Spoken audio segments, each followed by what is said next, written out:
Estamos iniciando mais uma edição do programa Consumidor em Pauta, uma realização da TVE.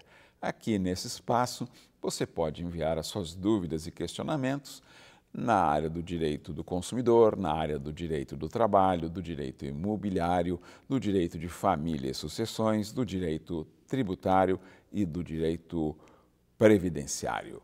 Hoje estaremos recebendo aqui a doutora Luciana Souza, que irá responder às questões e dúvidas enviadas pelos nossos telespectadores e telespectadoras para o nosso WhatsApp 51985946773 ou então pelo nosso e-mail consumidorempauta@tve.com.br. Seja muito bem-vinda, doutora Luciana. Muito obrigada. Vamos para a primeira pergunta do telespectador que optou por não se identificar. E ele relata: estou no INSS desde 2019 e não aguento mais fazer perícia médica. Tenho doença mental grave e transtorno pós-traumático grave. Dá o código aqui CID-F33. Gostaria de saber se eu posso me aposentar. Isso acontece bastante, as pessoas acabam ficando inseguras por terem que estar sempre pedindo prorrogação do benefício por incapacidade temporário. Então, assim, existe sim a possibilidade de pedir a conversão desse benefício temporário em uma aposentadoria por invalidez. O que eu recomendo nesse caso, que no próximo pedido de prorrogação, ele solicite ao perito, leve documentos médicos que comprovem que a incapacidade para o trabalho é permanente e aí sim solicite uma concessão de uma aposentadoria por invalidez. Isso vai ser analisado pelo INSS e caso seja indeferido esse tipo de benefício, ele pode recorrer à justiça, pode buscar a justiça para solicitar essa aposentadoria. E aí sim vai passar por uma perícia médica judicial que vai avaliar se a incapacidade para o trabalho realmente é permanente. Uma pergunta que não está contida aqui pelo telespectador, mas que seria interessante ela também explicar de maneira bem pontual. Há uma redução no valor, se ele se aposentar, há uma redução do que ele corre o risco de haver uma redução no benefício ou no valor da aposentadoria? Pode acontecer, essa matéria inclusive está em julgamento pelo nosso Supremo, porque a reforma da Previdência alterou a forma de calcular a aposentadoria por invalidez e em alguns casos ela acaba ficando até inferior ao auxílio-doença que precedia esse benefício. Então, pode acontecer. É interessante, nesse caso, consultar um advogado para calcular, ver se não traria prejuízo. Isso só em casos de benefício que seja de valor superior ao salário mínimo, porque ninguém nunca vai receber menos do que o salário mínimo. Mas em casos de valor superior, sim, pode acontecer essa discrepância. E, como eu falei, né, a jurisprudência está para se firmar a respeito da inconstitucionalidade dessa regra de cálculo. Tá certo. Próxima pergunta do nosso telespectador Hélio, de Sapucaia. Recebo auxílio-doença há uns 8 anos por problema na coluna e no ombro. Fiz uma cirurgia de um ombro agora em dezembro, vou operar outro ombro. Agora em dezembro vai operar o outro ombro. Caso eu não queira operar, perco meu benefício que termina no dia 2 de janeiro, faço 64 anos, minha profissão é carga e descarga, relata o Hélio aqui de Sapucaia. Funciona assim, a pessoa que está recebendo o benefício do INSS por incapacidade, ela precisa se submeter aos tratamentos médicos que sejam oferecidos pelo SUS. Porém, existem 2 exceções em que a pessoa não está obrigada a fazer. A primeira é a cirurgia e a segunda é a transfusão de sangue. Então, a pessoa não é obrigada a realizar uma cirurgia para poder continuar recebendo o seu benefício do INSS. É uma opção, então, se ele quiser, pode fazer a cirurgia ou não, não é obrigatório. Eu sublinho novamente aos nossos telespectadores e telespectadoras, você está hoje assistindo o programa que trata do direito previdenciário, mas se você tem interesse em outros temas do direito que eu já citei aqui na abertura, é muito fácil você assistir os outros programas. Vá no YouTube, no canal da TVE poderá assistir novamente o programa de hoje e os programas que tratam de outros temas que nós citamos. Portanto, fica a dica, você pode assistir no momento que for mais adequado para você e também sugerir aos seus amigos, amigas e familiares que também assistam. A próxima pergunta, doutora Luciana, é da nossa telespectadora Terezinha. Pelo telefone, pedi aposentadoria, pois, pela minha contagem, tenho 15 anos de contribuição e 66 anos de idade. Continuo pagando ou espero os 3 meses de análise? Pergunta a Terezinha. Bom, se ela realmente já tiver cumprido a carência mínima para aposentadoria por idade, que é de 180 meses de contribuição, e se ela não estiver exercendo a atividade remunerada, aí pode parar de contribuir, porque não vai fazer diferença na sua aposentadoria. Agora, é importante verificar se ela está trabalhando ou não, porque aquele que exerce atividade remunerada, ele fica vinculado à Previdência Social, mesmo que já esteja aposentado, e mesmo que essas contribuições não vão fazer uma diferença na sua renda. Mas não vai prejudicar o pedido de aposentadoria dela se parar de contribuir. Uma colocação que a senhora fez aí, que faz conexão à idade mais 108 meses de contribuição para ter direito a exercer a aposentadoria, a ser beneficiado pela aposentadoria por idade.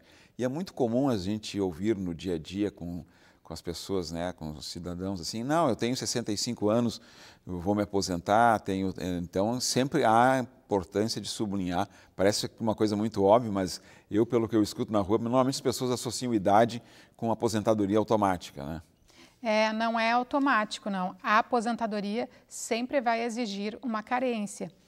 Essa carência, pela nova regra da Previdência, ela seria de 20 anos de contribuição para os homens e 15 anos de contribuição para as mulheres. Mas quem começou a contribuir antes da reforma, aí sim é 15 anos para os dois, tanto para homens quanto para mulheres. O que muda é a idade, né? No caso das mulheres, a idade mínima hoje está em 62 anos e para os homens 65 anos. E essa pergunta, ela tem muito a ver com o BPC, que é o benefício de prestação continuada. As pessoas confundem porque conhecem alguém que recebe esse benefício, que é um benefício assistencial, não é previdenciário, e confundem com a aposentadoria. O BPC é um benefício previsto na Lei Orgânica da Assistência Social para aquelas pessoas de baixa renda e que sejam ou idosos, acima de 65 anos, ou pessoas com deficiência. Só nesses dois casos, e além disso, depende da renda familiar. É por isso que existe essa confusão. Tá certo. Obrigado pelo esclarecimento, mais esse esclarecimento, doutora Luciana. Próxima pergunta, a telespectadora não se identifica e relata. Minha filha tem 47 anos, paralisia cerebral e está em tratamento oncológico. Recebe pensão alimentícia de um salário mínimo e meio. Ela tem direito à aposentadoria sem ter contribuído? Pergunta a telespectadora. Tem relação com o que nós vínhamos falando, né? Que o BPC, ele é aquele benefício que não depende de contribuição, que muitas pessoas confundem com aposentadoria. Então, a pessoa com deficiência, ela pode, em tese, ter direito a esse benefício de prestação continuada, porém, depende da renda familiar. Então, essa renda da pensão alimentícia, inclusive, ela vai entrar no cálculo da renda familiar. Então, tem que pegar todas as pessoas da família, qual a renda delas, dividir a renda total pelo número de familiares e o INSS utiliza como parâmetro o limite de 1/4 de salário mínimo por pessoa.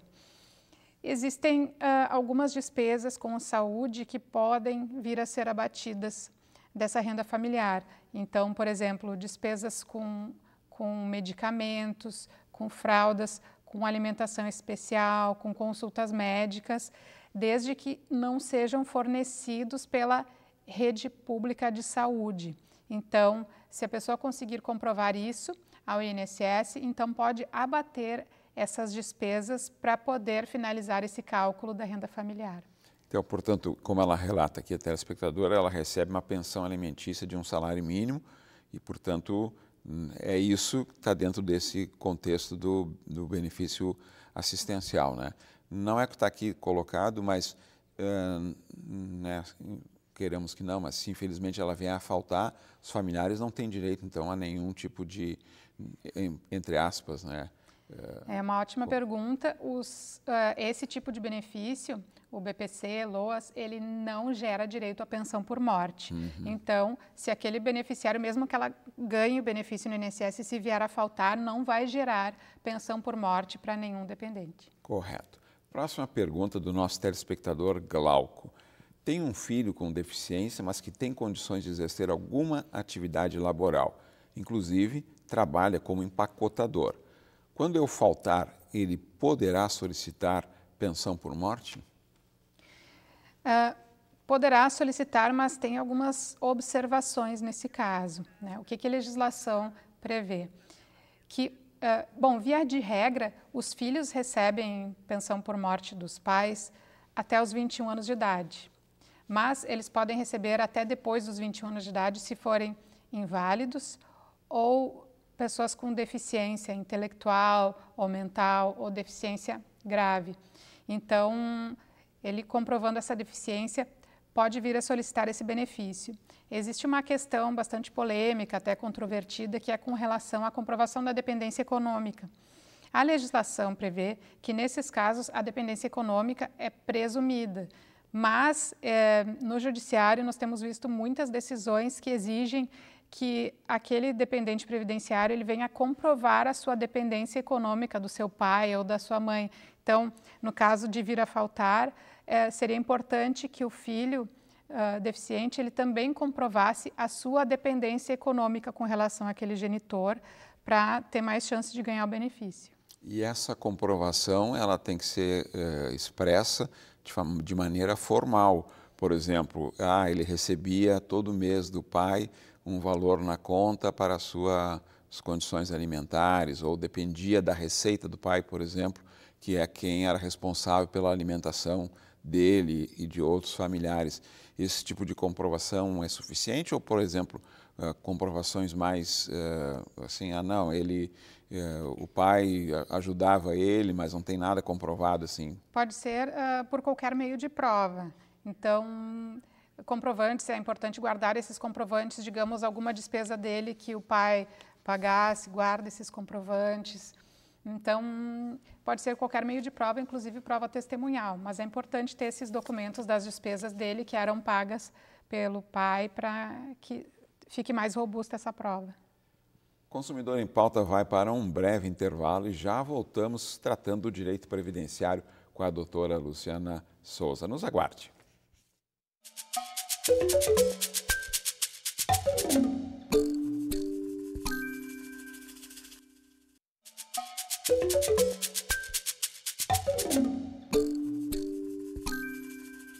Consumidor em Pauta está de volta, tratando hoje do direito previdenciário com a doutora Luciana Souza.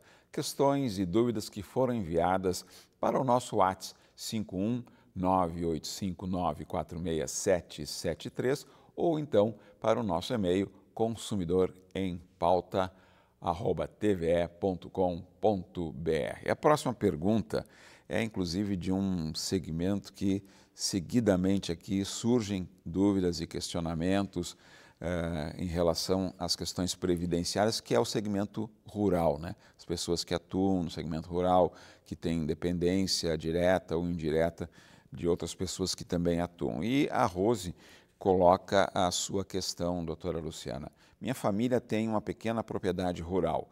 Gostaria de saber se a minha filha, que é deficiente, tem direito a receber o LOAS. No caso dos trabalhadores rurais, a regra do LOAS segue a mesma regra geral. Então, vai ter que ser verificado primeiro a deficiência da filha e segundo a renda familiar. Então, segue aquele mesmo critério de 1/4 de salário mínimo per capita.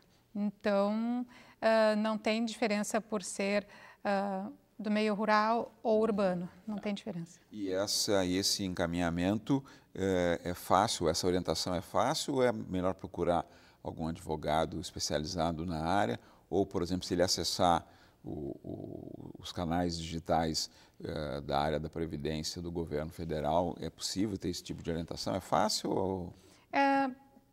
No site da Previdência tem essas informações, aí vai depender da facilidade que a pessoa tem para mexer com esses meios digitais, né, de solicitação Sim. de benefícios. Algumas pessoas têm mais facilidade de usar aplicativo, de digitalizar documentos, e outras têm mais dificuldades. Não é obrigatório que o pedido seja feito por meio de advogado, mas se a pessoa não se sentir segura ou quiser uma orientação mais detalhada, ela pode sim procurar um advogado de direito previdenciário para fazer o encaminhamento desse pedido. E presencialmente o INSS, a área de previdência do governo, não tem nenhum serviço de atendimento? Ou é pela plataforma digital ou pelo suporte de um profissional, doutora? Presencialmente é mediante agendamento. Então, a pessoa pode ligar para o fone 135 da Previdência Social e fazer o pedido de benefício. Eles vão agendar uma data para que aquela pessoa leve a documentação em uma determinada agência da Previdência Social. Próxima pergunta foi enviada pelo nosso telespectador Santiago. Fui diagnosticado com síndrome de burnout, mas continuo trabalhando porque preciso. Eu não teria direito a parar de trabalhar e receber o auxílio-doença?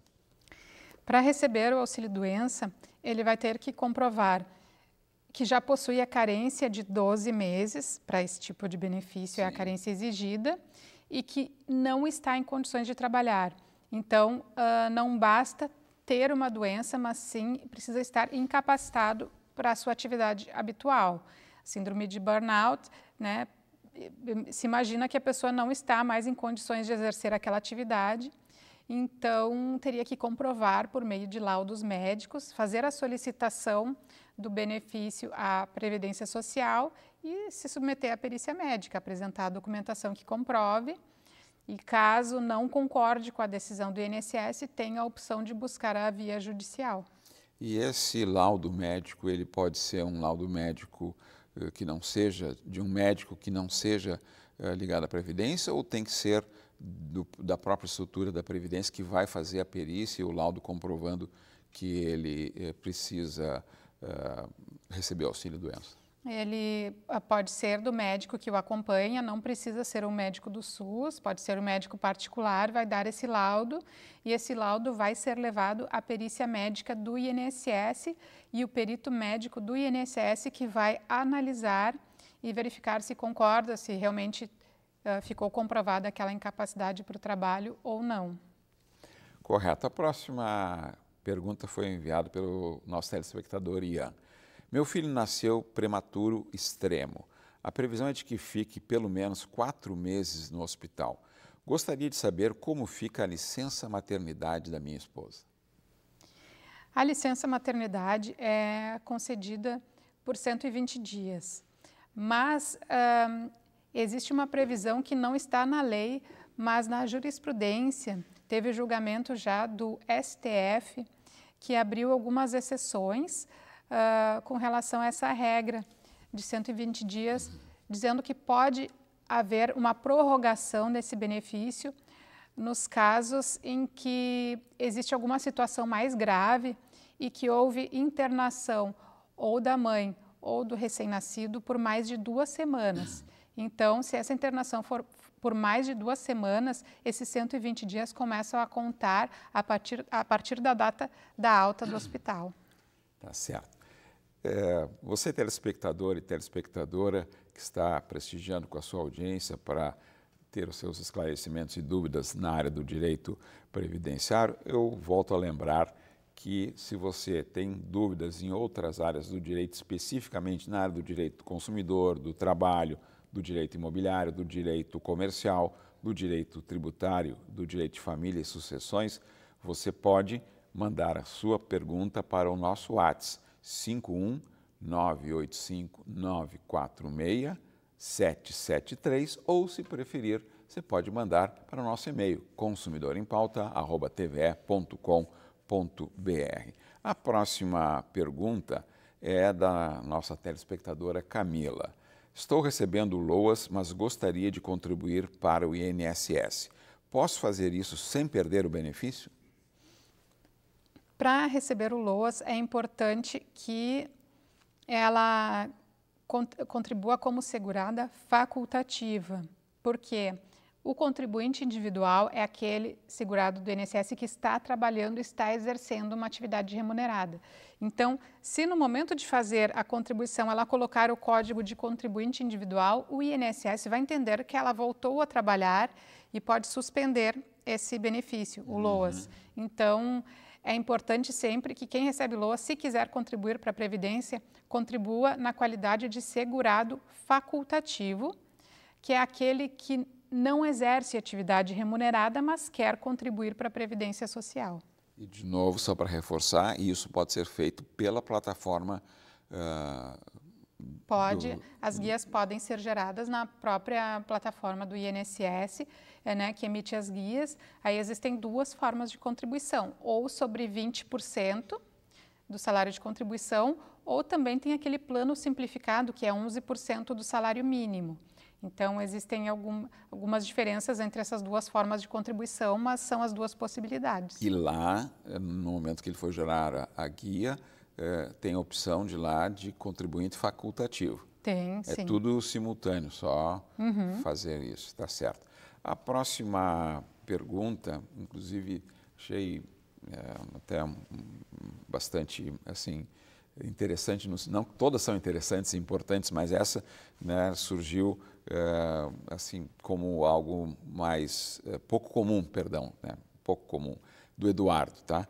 E ele pergunta o seguinte: a minha aposentadoria pode ser penhorada? E caso, em caso afirmativo, em que situações isso pode acontecer, doutora Luciana? Como regra geral, a aposentadoria não pode ser penhorada. Existem algumas exceções previstas em lei. Então, por exemplo, pensão alimentícia.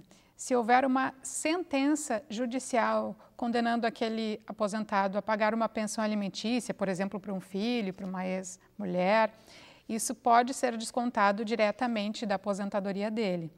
Existem outras previsões em lei também, por exemplo, débitos com o próprio INSS podem vir a ser descontados do próprio benefício, ou também aqueles empréstimos consignados. Esses empréstimos consignados têm também uma autorização legal para ter esse desconto em folha. Então, são essas as exceções, mas como regra geral, para pagamento de uma dívida comum, não. Pois é, eu fiquei pensando também, de novo, como eu comentei antes, né, uma pergunta que não é comum, portanto, né, chamei de interessante, mas é uma pergunta pouco comum. Esse caso se aplica, por exemplo, no mundo privado? Eu, por exemplo, como trabalhador, eu posso ter o meu salário penhorado? Desculpa, eu até então achava que não posso ter meu salário penhorado? Somente como exceção, né? Também para pagamento de uma pensão alimentícia para um filho, uma pensão determinada por sentença judicial, né? Pode vir a ter, assim, alguns casos mais específicos na jurisprudência em que a renda é muito alta e acaba se autorizando um desconto até um determinado percentual que não vá prejudicar a subsistência daquele trabalhador. Mas, assim, são casos específicos que são discutidos na justiça. Então, há uma diferença entre a possibilidade de penhora de alguém que está recebendo um benefício previdenciário e de um outro trabalhador que não está usufruindo disso? Ou são situações iguais? Desculpa, mas não está no contexto da... Não está no contexto, não. Está no contexto da pergunta do Eduardo, mas não estava, né, no que a gente tratou no início, né? São situações bem parecidas. O artigo de lei que fala no Código de Processo Civil, inclusive, questão de salário e aposentadoria, eles estão no mesmo inciso, ou seja, tem a mesma previsão legal no Código de Processo Civil. A aposentadoria tem uma previsão a mais na Lei de Benefícios da Previdência Social, a Lei 8.113 de 91, que fala também sobre essa questão de débitos com o INSS, empréstimos consignados, mas são situações bem semelhantes. Pela sua experiência, de maneira muito resumida, quais são os temas na área do direito previdenciário, assim, que a senhora colocaria, assim, usar uma expressão que, né, não é legal, mas no sentido mais figurado, o que estariam no pódio dos temas mais demandados? auxílio-doença, a solicitação do LOAS, de maneira bem resumida, já estamos encaminhando para o final do programa, mas só para tentar deixar um resumo aqui do... Um grande número de ações na Justiça trata de benefício por incapacidade, que seria auxílio-doença e aposentadoria por invalidez. Tem muitas ações discutindo isso e também muitas ações que discutem a aposentadoria especial, para aquelas pessoas que trabalham sujeitas a agentes nocivos à sua saúde e integridade física. Muitas vezes o INSS não reconhece a especialidade dessas atividades na via administrativa e é necessário discutir isso judicialmente, para poder obter esse reconhecimento. Então, são temas bastante recorrentes na Justiça. E teria mais algum terceiro? A senhora falou do auxílio, o LOAS também acaba tendo bastante discussão judicial também. Tá certo. Doutora Luciana Souza, muito obrigado pelas suas contribuições, esclarecimentos e das dúvidas e questionamentos dos nossos telespectadores. Muito obrigado e até o próximo Consumidor em Pauta. Até lá!